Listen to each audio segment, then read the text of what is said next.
Next question भी 2024 का है, अच्छा क्वेश्चन है, ठीक है। अब देखिए, एक हमने क्लास में वर्क किया था, क्या किया था, हमने आपको बताया था कि जब भी आपके पास अपोन में कुछ आ रहा है ना, अपोन में कुछ आ रहा है तो कुछ ना कुछ इंटीग्रेशन आएगा। मान लीजिए मेरे पास क्या है, एक्स स्क्वायर है ना, इसके अगर मैं इंटीग्रेशन की बात करूं तो ये क्या होगा, एक्स की पावर 3 अपॉन 3 ये आएगा। तो ये जब भी आपके पास नीचे कोई कोएफिशिएंट मिल रहा है तो कहीं ना कहीं इंटीग्रेशन का यूज है। अब यहां पर आप देखें, ये क्या है, 11c1, 11c2, 11c9। तो आपके पास अगर मैं n की बात करूं तो यहां पे n11 है ना।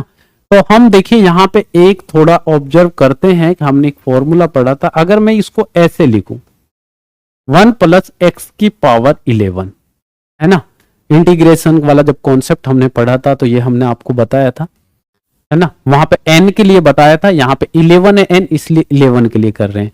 और इसके इंटीग्रेशन की अगर बात कर रहे थे तो हम यहाँ पे 0-1 लिमिट होती है, ठीक है। अब इसको अगर इस होल को मैं अगर ओपन करूं किससे, बाइनोमियल एक्सपेंशन से, तो कैसे करेंगे, 11c0 और यहाँ पे 1 है तो यहाँ पे 1 की पावर कुछ भी हो 1 ही आएगा, तो यहाँ पे 11c0, फिर क्या आएगा 11c1 x, फिर क्या आएगा 11c2 एक्स स्क्वायर, और फिर आपके पास क्या आएगा 11c3 एक्स क्यूब, और आप ऐसे चलते जाएंगे तो लास्ट में आपके पास क्या आएगा, कहां तक हमें जाना है, जब आप यहां पे चलते हैं तो 11cn की बात करेंगे तो यहां पे आपके पास कितना है टर्म 11c9, ठीक है। तो हम कहां तक जाएंगे, 11c9 तक जाएंगे। तो यहां पे अगर आप देखेंगे तो ये आपके पास क्या है 11c9, और यहां क्या आएगी x की पावर आपके पास 9 आएगा, अगर हम c9 तक की बात करें, है ना, क्लियर है ये कहानी। और अगर हम इसको ओपन करने की बात करें तो हम कहां तक जाएंगे भाई, आपके पास क्या है 1 2 3 4 है ना, ऐसे जाएंगे। ये कहां तक लिखेंगे हम इसको यहां तक लिखेंगे 11c10 x की पावर 10 और 11c11 और आपके पास x की पावर 11। तो ये आपके पास होल, इसको हमने ओपन किया है, इसको जो अभी हमने फॉर्मूला बताया था प्रीवियस उसमें और स्टार्टिंग क्वेश्चन में, x प्लस वाई का पावर n का जो एक्सपेंशन है, बाइनोमियल एक्सपेंशन से इसको ओपन किया है। और सिंपल सी बात है कि आपने इंटीग्रेशन इधर यूज किया तो इधर भी हम करेंगे, इधर आपने यूज किया है तो इधर भी करेंगे, है ना। तो आपका इंटीग्रेशन 0 to 1 इधर भी जाने वाला है, 0 to 1 इधर भी जाने वाला है, तो आपके पास इधर भी 0 to 1 जाने वाला है इंटीग्रेशन, ठीक है।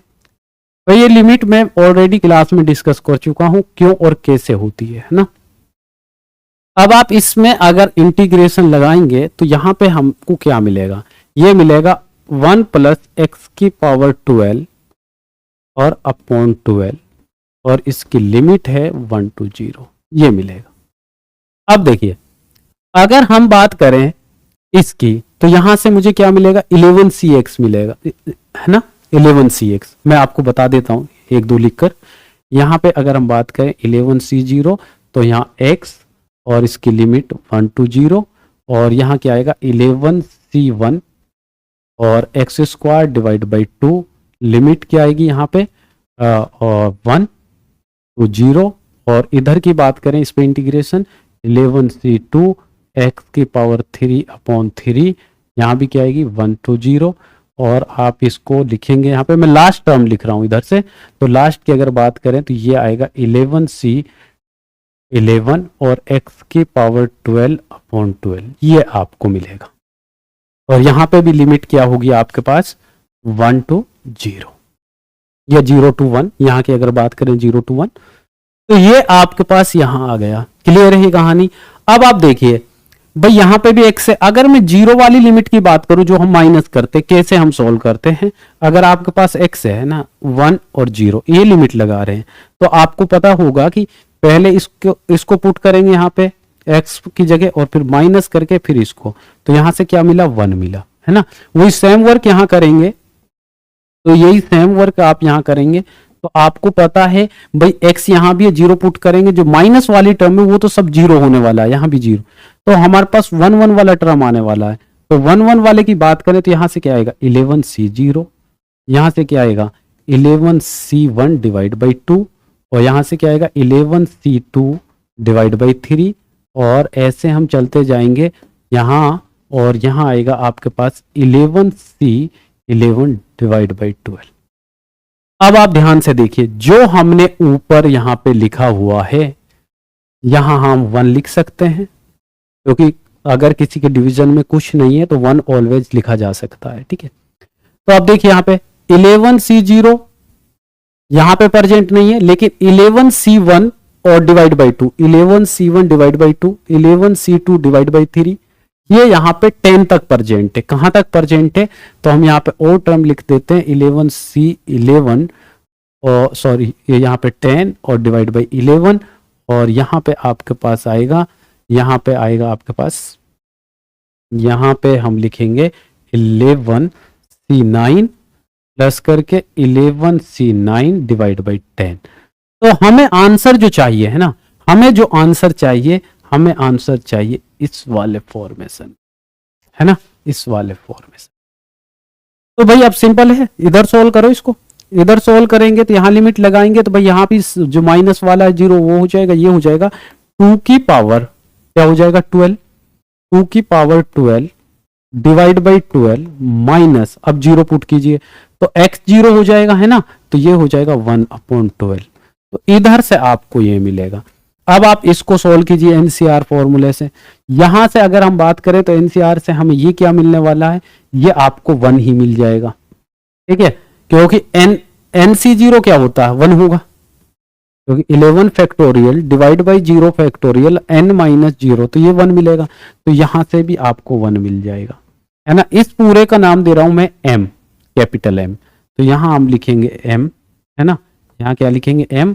और अगर इसकी बात करें, अब हम इसको सॉल्व कीजिए, आप इसको सॉल्व कीजिए, इसको जब सॉल्व करेंगे तो हमारे पास ये क्या आएगा 11 फैक्टोरियल डिवाइड बाई 10 फैक्टोरियल और n माइनस 1, तो 1 फैक्टोरियल डिवाइड बाई 11। अगर हम यहां की भी बात करें तो ये क्या होगा 11 अपॉन इंटू 10 फैक्टोरियल और अपॉन 10 फैक्टोरियल, और यहां क्या है 11, तो ये सब आपके पास कैंसिल आउट होने के बाद ये भी क्या मिलने वाला है 1 मिलने वाला है। और अगर इधर की हम बात करें, इधर वाले की हम बात करें तो यहां से ये क्या मिलेगा 11 फैक्टोरियल अपॉन 11 फैक्टोरियल, और यहां मिल जाएगा आपको 0 फैक्टोरियल और डिवाइडेड बाई 12, है ना, तो यहां से ये कैंसिल आउट हो जाएगा, तो ये आपको मिलेगा 1/12, यहां मिलेगा 1/12। तो अब ध्यान दीजिए, यहां 1 और यहां 1, तो यहां पे जो फाइनल हमें इस m के बाद जो मिल रहा है ये मिल रहा है ना, तो हम पहले इनको ऐड कर लेते हैं। ये आपके पास m प्लस 2 प्लस 1/12, तो इसको हम क्या लिख सकते हैं, इसको हम लिख सकते हैं m प्लस, तो ये हो जाएगा 25/12, ये आपका इधर से आ गया, है ना। इधर से क्या मिलने वाला है, आप एलसीएम लीजिए, तो ये आपको 2 की पावर 12 माइनस 1 डिवाइड बाई 12, ये यहां से मिलेगा। उधर से आप ये माइनस कर दीजिए 25 divide by 12 equal to m। तो अब आपको क्या करना भाई, अब आपको इसको सॉल्व करना है, 2 की पावर 12 आपको निकालना है, और जो m की वैल्यू होगी वही आपका क्या हो जाएगा आंसर हो जाएगा। भाई ये आप कैलकुलेशन वाला पार्ट है, सॉल्व कर सकते हैं, और आगे आप इसको ऐसे भी लिख सकते हैं 2 की पावर 12 और माइनस 24। देखिए यहां पे आपके पास जब 12 आप एलसीएम लेंगे तो ये माइनस और ये माइनस, इधर आपके पास ये 26 हो जाएगा, ठीक है, 26 डिवाइड बाई 12, तो ये आपका फाइनल है। इसको सॉल्व करो, ये m की वैल्यू आ जाएगी आपके पास। तो आई होप कि ये समझ आ गया आपको। कॉन्सेप्ट देखिए आपके पास इस वाले कॉन्सेप्ट को यहां यूज किया गया है 1 प्लस एक्स की पावर n का इंटीग्रेशन वाला, क्या इंटीग्रेशन वाला, ये कॉन्सेप्ट यूज किया गया है। क्लियर है, आगे बढ़ते हैं, नेक्स्ट क्वेश्चन की हम बात करते हैं। अब यहां पे देखिए नेक्स्ट क्वेश्चन की अगर बात करें हम, तो इसको आपको सॉल्व करना, यहां सम ऑफ कोएफिशिएंट ऑफ क्या पूछा जा रहा है, एक्स क्यूब पूछा जा रहा है ना। तो ये आपके लिए क्या है,